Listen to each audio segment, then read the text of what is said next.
ನೀನಂತೂ ಯಾವಾಗ್ಲೂ ಕೆಲ್ಸಕ್ಕೆ ಬಾರ್ದಿರೋ ಮಾತನ್ನೇ ಆಡ್ತೀಯ. ಎಷ್ಟು ಜನರ ವಿಶ್ವಾಸ ಹಾಳು ಮಾಡಕ್ ಹೊರಟಿದ್ಯಾ ನೀನು.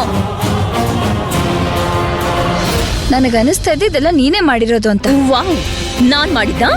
ಈಗ ಇದನ್ನ ಹೇಳ್ಬಿಡು, ಕೆಟ್ಟಾತ್ಮ ನಾನೇ ಅಂತ. ಒಂದು ಹುಡುಗಿಯಾಗಿತ್ಕೊಂಡು ಬೇರೆ ಹುಡುಗಿ ಮೇಲೆ ಈ ರೀತಿ ಕೆಟ್ಟ ತಮಾಷೆ ಮಾಡೋದು ಇದು ನಮ್ ಸಂಸ್ಕಾರ ಅಲ್ಲ. ಮತ್ ನನಗಿದು ಗೊತ್ತಿದೆ, ಇದ್ರ ಹಿಂದೆ ನೀನೇ ಇರೋದು ಅಂತ.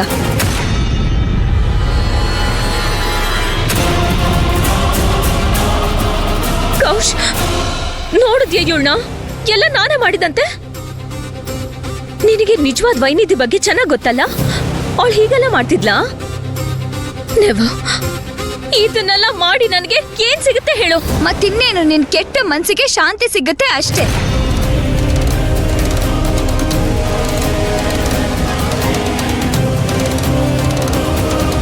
ಅಜ್ಜಿ, ಇವಳು ನನ್ನ ಕೆಟ್ಟೋಳಾಗಿ ಮಾಡ್ತಿದ್ದಾಳೆ. ಯಾಕಂದ್ರೆ ನಾನು ಇವಳನ್ನ ನನ್ನ ಮತ್ತೆ ಕೌಶಿಕ್ ಅವ್ರ ಕೋಣೆಯಿಂದ ಹೊರಗೆ ಹಾಕಿದ್ದೆ. ಅವಳು ಬಂದಾಗಿಂದ ನಮ್ಮಿಬ್ರ ಮಧ್ಯೆ ಬರ್ತಾನೆ ಇದ್ದಾಳೆ. ಗ್ರೇಟ್. ವಿಷಯನ ಡೈವರ್ಟ್ ಮಾಡೋದು ನಿನ್ನಿಂದ ಕಲಿಬೇಕು. ಸರಿ, ನಾನ್ ಸುಳ್ಳು ಹೇಳ್ತಿದ್ದೀನಿ, ಆದ್ರೆ ನೀನ್ ಚಿಕ್ಕಮ್ಮ ಅವ್ರ ಸತ್ಯದ ಮೇಲೆ ನೀನ್ ಪ್ರಮಾಣ ಮಾಡ್ತೀಯಲ್ಲ.